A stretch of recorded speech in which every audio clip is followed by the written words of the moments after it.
श्री स्वामी समर्थ. मी मोहिनी तुमच्या सगळ्यांचं परत एकदा स्वागत करते आपल्या नवीन एका व्हिडिओमध्ये. तर मी आज तुम्हाला या व्हिडिओच्या माध्यमातून मार्गशीर्ष महिन्यातील माता लक्ष्मीची सेवा कशी करायची आहे, माता लक्ष्मीचे गुरुवार कसे करायचे आहेत, नेमकं त्याचं उद्यापन कसं करायचं आहे तेच मी आज या व्हिडिओच्या माध्यमातून तुम्हाला सांगणार आहे. सगळ्यात आधी तर वार सोमवार 2 डिसेंबर या दिवशी मार्गशीर्ष महिन्याला सुरुवात होत आहे. तर या मार्गशीर्ष महिन्यामध्ये 4 गुरुवार आहेत, म्हणजे 5 डिसेंबरचा जो गुरुवार आहे त्यापासून 4 गुरुवार हा मार्गशीर्ष महिन्यातील गुरुवार आपल्याला माता लक्ष्मीचे करायचे आहेत. तर आता नेमकं हे गुरुवार करताना नियम काय आहेत?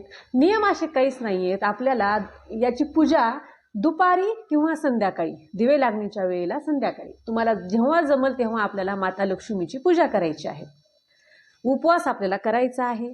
जेव्हा आपली पूजा होते, जेव्हा आपण स्वयंपाक करतो त्याच्यानंतर मग आपल्याला जेवायचं आहे, म्हणजेच आपल्याला उपवास सोडायचा आहे. त्याच्यानंतर समजा तुम्हाला उपवास करणं शक्यच नसेल, तुमच्या तब्येतीला सहन होत नसेल तर उपवास नाही केला तरी चालेल. पण जे उपवास करणार आहे त्यांनी गोड पदार्थ म्हणजे केळी असेल, फळ म्हणून दूध असेल, शिकरण असेल, असं काहीतरी खाऊन आपल्याला हे म्हणजे उपवास करायचा. आणि मग सायंकाळी म्हणजे जेव्हा दुपारी किंवा संध्याकाळी तुम्ही ज्या वेळेला पूजा करणार आहात त्यावेळेला आपल्याला उपवास सोडायचा आहे. तर आता ह्या गुरुवारचं 4थ्या गुरुवारी म्हणा, मग नेमकं उद्यापन कसं करायचं आहे? तर आपल्याला माता लक्ष्मीचे 4 गुरुवारी म्हणजे 4थ्या गुरुवारी आपल्याला 5 किंवा 7 तुम्हाला जेवढ्या सवाष्णी मिळतात तेवढ्या महिलांना आपल्या घरी बोलवायचं आहे. त्यांना प्रसाद द्यायचा आहे, त्यांची ओटी भरायची आहे. ओटीमध्ये एखादं फळ, केळी वगैरे आपल्याला द्यायचं आहे. त्याचबरोबर आपल्याला ही श्री महालक्ष्मी महात्म्य, हे जी लक्ष्मीची जो ग्रंथ आहे याची एक प्रत प्रत्येक सवाष्णीला भेट म्हणून द्यायची आहे. म्हणजेच आपल्याला ही अशी लक्ष्मीची पोथी जी आहे ती आपल्याला सवाष्णीला ओटी भरल्यानंतर त्यांच्या हातामध्येही द्यायची आहे. तर आता माता लक्ष्मीचा आशीर्वाद आपल्यावरती राहावा, माता लक्ष्मी आपल्यावरती प्रसन्न राहावी, आपल्या घरामध्ये सुख राहावं, समाधान राहावं, लेकरांचं आरोग्य व्यवस्थित राहिलं, नवरा बायकोमध्ये प्रेम राहावं, अखंड आपल्या घरी लक्ष्मीचा वास असावा, ह्यासाठी आपल्याला हे लक्ष्मी मातेचं व्रत करायचं आहे. त्याचबरोबर लक्ष्मी मातेची आपल्यावरती कृपा आहे. आपण 2 वेळेचं जेवण करून सुखाने आहात, लक्ष्मी मातेला त्याच्यासाठी पण आपल्याला आभार मानायचे आहेत. म्हणून पण आपल्याला हे माता लक्ष्मीचे ह्या मार्गशीर्ष महिन्यातील 4 गुरुवार करायचे आहेत. आता नेमकं याची पूजा मांडणी कशी आहे? प्रत्येक जण वेगवेगळ्या प्रकारे पूजा करत असतील, पण ज्याप्रमाणे सगळे करतात किंवा साध्या सोप्या पद्धतीने याची पूजा मांडणी कशी आहे, याची पूजाविधी कशी आहे, हे पण मी तुम्हाला सांगणार आहे.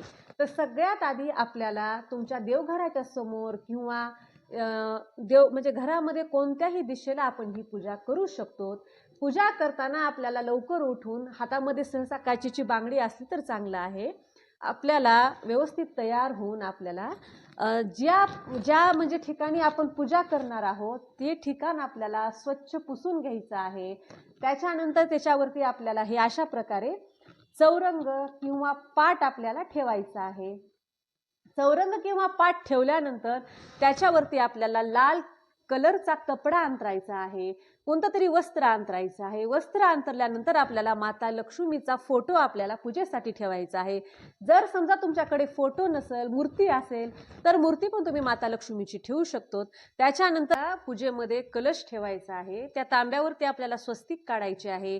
वरती जे आपण नारळ घेतला आहे त्याच्यावरती स्वस्तिक काढायचं आहे. आपले खायचे जे पानं असतात पूजेचे ते नाही मिळाले तर आपल्याला आंब्याचे पान आपल्याला ठेवायचे आहेत. प्रत्येक पूजेमध्ये गणपती बाप्पांना स्थान आहे, त्याच्यामुळे आपल्याला गणपती बाप्पा ठेवायचे आहेत. शंख जर तुमच्याकडे असेल तर शंख पण ठेवायचा आहे. गुळाचा किंवा खडीसाखरेचा नैवेद्य आपल्याला ठेवायचा आहे. जे कोणते फळं असतील आपल्याजवळ ते फळं आपल्याला ठेवायचे आहेत. हे लक्ष्मी मातेची जो पोथी आहे ते ठेवायचं आहे. आपल्याला दिवा प्रज्वलित करायचा आहे. समोरच आपल्याला रांगोळी काढायची आहे. त्याचबरोबर कलशाच्या खाली पण आपल्याला तांदळाची किंवा गव्हाची रास घालायची आहे. मी इथं तांदूळ ठेवलेले आहेत. देवघराच्या समोर करा पूजा किंवा घरामध्ये कोणत्याही ठिकाणी योग्य दिशेला आपण ही पूजा मांडायची आहे. त्याच्यानंतर आपल्याला पूजा करताना सगळ्यात आधी आपल्याला हे गणपती बाप्पांना आपण स्नान घालून घेऊया. गणपती बाप्पांना वक्रतुंड महाकाय सूर्यकोटी समप्रभ निर्विघ्नं कुरु मे देव सर्वकार्येषु सर्वदा. ओम गण गणपती नमः. गणपती बाप्पांना स्नान घातल्यानंतर आपल्याला गणपती बाप्पांना स्थापन करण्याच्या आधी तिथे आपल्याला अक्षता ठेवायच्या आहेत आणि त्याच्यानंतर आपल्याला गणपती बाप्पांना इथे पुसून ठेवायचं आहे. याच्यानंतर गणपती बाप्पांना हळदी कुंकू आपण लावून घेऊयात आणि गणपती बाप्पांना फूल अर्पण करायचं आहे. आपल्याला आपण जो शंख ठेवलेला आहे त्याच्या खाली पण आपल्याला हे अक्षता ठेवायच्या आहेत, त्याच्यावरती शंख ठेवायचा आहे. त्यांना पण आपल्याला हळदी कुंकू लावून घेऊन आपल्याला जे कोणतं फूल असेल आपल्याकडे ते इथं व्हायचं आहे. त्याचबरोबर आपल्याला लक्ष्मी मातेला पण हळदी कुंकू लावून घ्यायचं आहे. सर्व मंगल मांगल्ये शिवे सर्वार्थ साधिके शरण्य त्र्यंबके गौरी नारायणी नमोस्तुते. त्याचबरोबर कलशाला पण आपल्याला हळदी कुंकू लावून घ्यायचं आहे.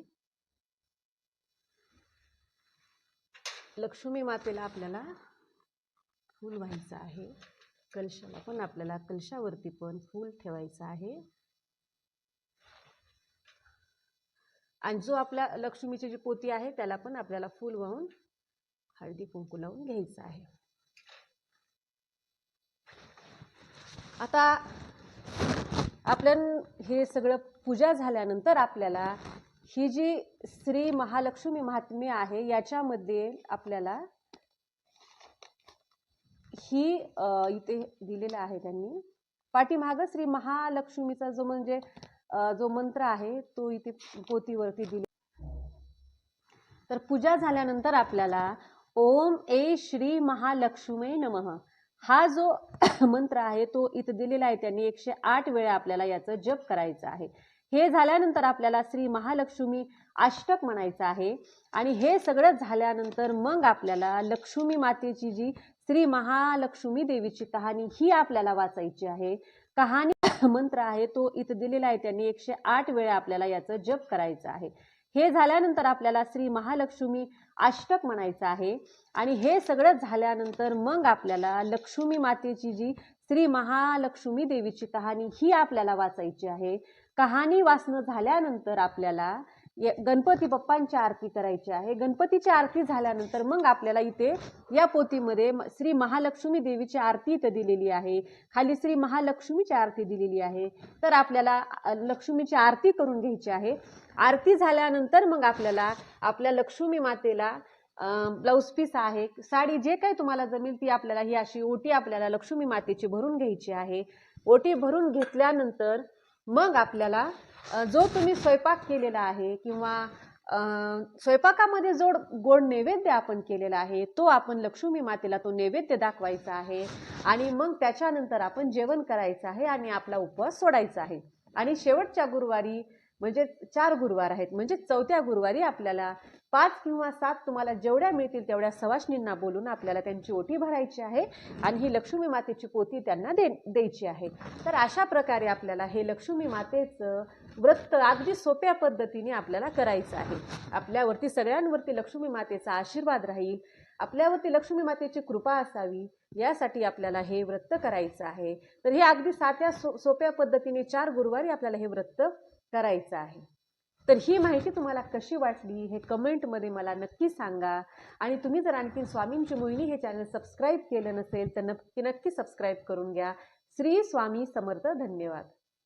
तर आपण ज्या वेळेला गुरुवारची पूजा करतो तर त्याच्या दुसऱ्या दिवशी म्हणजे शुक्रवारी आपल्याला सकाळी आंघोळ वगैरे झाल्यानंतर आपल्याला आपली जी पूजा केलेली आहे गुरुवारी लक्ष्मी मातेची त्याला हळदी कुंकू व्हायचं आहे, दिवा लावायचा आहे, उदबत्ती लावायची आहे, साखर किंवा खडी साखरेचा नैवेद्य ठेवून आपल्याला ती पूजा काढायची आहे आणि पुढल्या गुरुवारी तशीच आपल्याला पूजा मांडायची आहे.